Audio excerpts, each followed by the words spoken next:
Welcome to Vision TV, the show all about the College of Arts and Sciences. And today I am thrilled to have with me Kim Walters, Instructor 2 in the Department of Math and Statistics, to talk about a subject that I don't normally love, as you are well aware because you know me all too well. But we're going to talk about a special math class that you created, that you work through, and I'm thrilled to have people know more about it. It's called Math in Your World.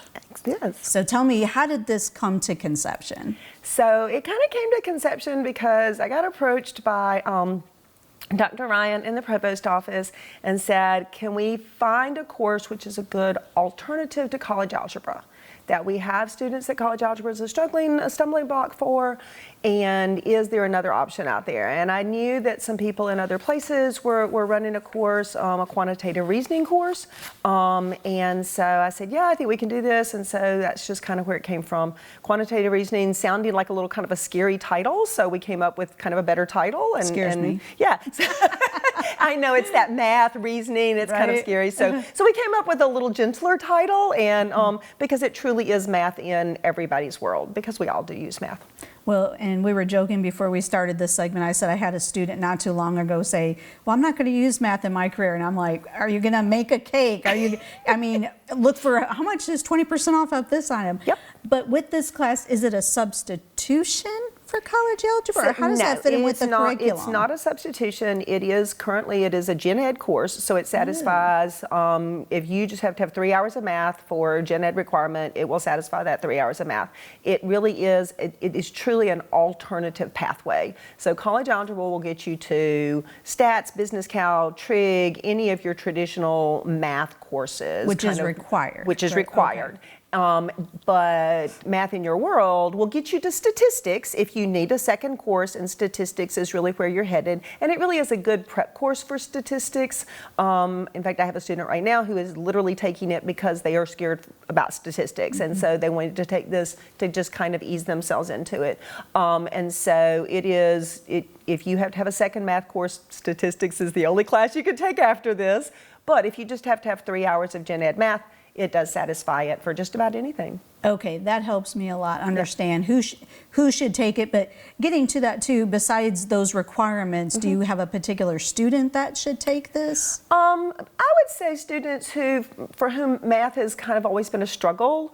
Maybe they've had some math anxiety in their past or in their current life.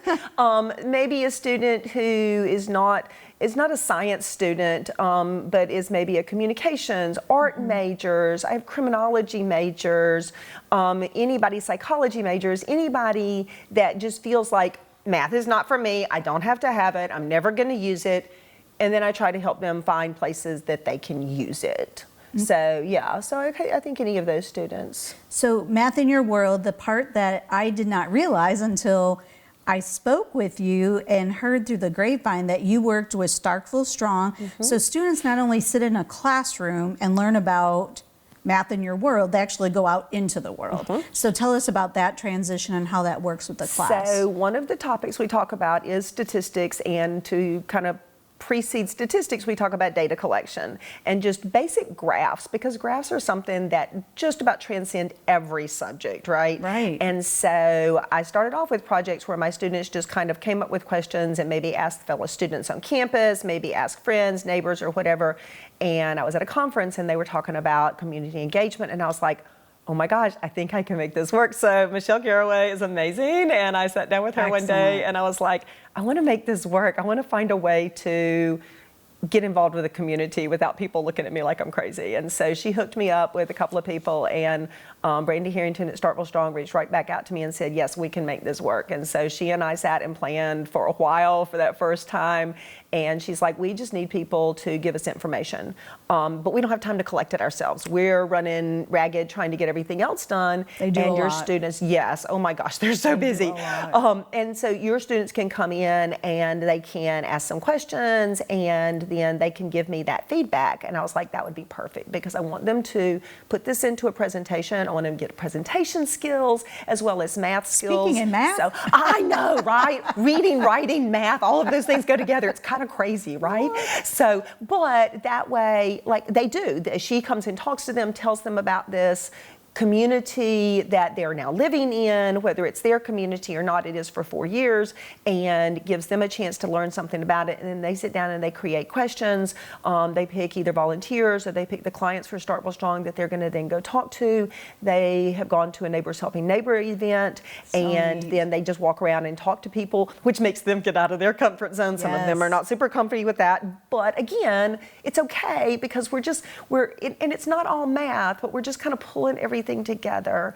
And so then they come back, they do a little bit of analysis on it, they create some graphs, and then they talk about what they've learned, and they put together a PowerPoint presentation. Brandy comes back to class, they share it with her, they share it with their classmates, and then I can send it on to her, and she can use it with her board of directors to just kind of inform what they've learned. And it's usually something, and then she'll just sit and talk to them and ask them other questions, and it just becomes a very genuine experience for both parts. So, and I learn something every time. So. Well, and the part I love about it, to get all academic, but this is what a university should do. You know, we're told a university, we're here, we're the People's University, we hear that, what does that mean? Right. We give back to the community, and this is a way that the students are learning, they're giving back. You're covering everything. Yeah. I love it. Some of them have stayed and volunteered. Some of them have gone back and volunteered. You know, so I mean, for some of them, they don't even know it's there. We had one student this past semester who said, "I used this opportunity in my communications class to talk about this project, and now we're using this to kind of jumpstart a project in our class." And I was like, "How cool is that?" So we took a math class to a communications class. Look, we keep overlapping math and communication. So what would you say, like, I love your stories and hearing about what you see in the students. What is different that you find students gain when they're doing an exercise and applying it in the real world? Okay, well, you know, from a personal standpoint of having had math classes, and you get the word problems that are application problems, but they don't mean anything to the students. So this is, I mean, I can give students, you know, this is, I collected this, I did this all day long, but until they actually go and collect it, and they see that person behind who the numbers match up with, and they talk to that person, somehow it becomes alive, and then they take ownership of it, and they're just invested. Because because they have now seen where it comes from. And then when they share it with her or with whoever, they see that it's making an impact somewhere else, even if it's a small impact. You know, I've had them tell me it felt like a small impact, but yet I realized that it's kind of a big overall thing. What are some of the other real world experiences in math that the class can cover or has covered? Well, we talk about budgeting, like budgets for life, budgets for planning. Every student needs that. I know. We talk about credit card debt. We talked about credit cards the other day. We talk about loan payments, and not just necessarily the formulas, but understanding that you're paying back more than you borrowed and how that works. And how. What is their response to that? They are actually, sometimes they're shocked. Sometimes they don't realize that the difference between interest in a savings plan and interest in a paying back loan are completely different things, even though you use the same word. We're so bad about using the same word for multiple things. Right, but this gives them a chance to kind of really understand that. And so I think that just any of those kinds of things, we do conversions. You know, we talk about, teaspoons to tablespoons, and, we talk about, I always tell them. That's like every day as you're cooking. Right. Well, I tell them, I said, do you know why y'all have liters in the grocery store? I said, we didn't have liters when I was growing up. I said, because everything was in the English, you know? Right. And so we talk about where some of that historical stuff comes from, you know? We even look at graphs and talk about the price of eggs and why is it rising and why is it, we can get into some interesting subjects sometimes. So how do you find all these topics, Kim? Google. I mean, I do. I try really hard to, I'm not going to say I change my stuff every semester, but I try really hard to keep things live and And current, updated like and the egg current. thing, you know? Exactly. Yeah. So I try to find, and there's tons of information out there. It's just a matter of going and finding it. And so I try to help them find relevance. I ask them to look for graphs. I ask them to look for things so that they can bring it back to the classroom, because I think it gets them to looking for math in the world. Yeah. I even give them an opportunity to find humor in the world, and they can use it for bonus points. So if they can find math humor out there, they can get some bonus points. And some of them are kind of funny about that. I mean, really and truly. So yeah, I just try to keep it live and current. So, because I think that's, if it's my world, it doesn't affect their world, you know. What would you say are some key takeaways from students who went into this class not realizing how much math there was in their world, and they see these examples? What are some of those takeaways? So I had a student last semester who, when Brandy was there, she said, now y'all can pretend that what you're learning is going to be relevant. And he goes, oh no, everything we have learned has been relevant. And I didn't pay him to say that. I was like, okay, you get brownie points.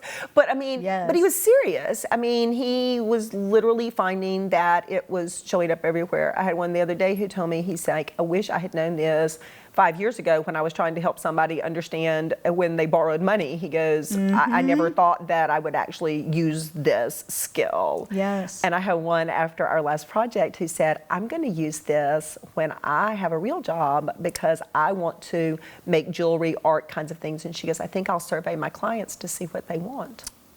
There you go. And I was like, oh, there you go, math in your world. So you just never know where it shows up. What is on the horizon, would you say, as far as changes to the class, keep going, or other community groups that you might be working with? I'm really kind of open to other groups. We'll have 4 sections in the fall, and I'm going to try to see if Brandy can use 2 of them, maybe with the second servings group. I haven't talked to her yet, so if she sees this, I may be in trouble. But you know, anytime, I mean, when people want to collect information, they don't think about that as being math. Yes. But the display of it is math. Right. And if you can put that together with learning something about people and, you know, just the numbers themselves don't mean anything. The people themselves may not mean as much, but you put the 2 of them together and you get the whole story. Yeah. And so I think going forward, you know, I have a project at the end that's called the Math in Your World project, and they actually get to pick from about 7 or 8 topics that they're interested in. And, you know, even trying to expand that so that I can learn more about what my students are interested in, what fits into their fields and things like that. So, you know, I'm always telling them, if something really interests you, talk to me and we'll see if we can figure out how to make a project out of it. So, yeah. Well, we only have about 30 seconds left, but I could keep talking to you about math, even though it's not my subject. But I just have to say to you from the college, thank you so much for investing in our students and creating a curriculum that can meet the needs where they're at. Yeah, well, I have enjoyed it, and I have probably learned as much as the students have. Well, we look forward to anything on the horizon with the class. Also, too, if somebody's watching this and they can think of a project that maybe you could partner with. Absolutely, yes. That would be great. Please get in touch with me. I would appreciate that. So, well, yeah. Thank you so much for being on Vision TV. Thank you for having me. And that's our edition of Vision TV. Thank you for joining us.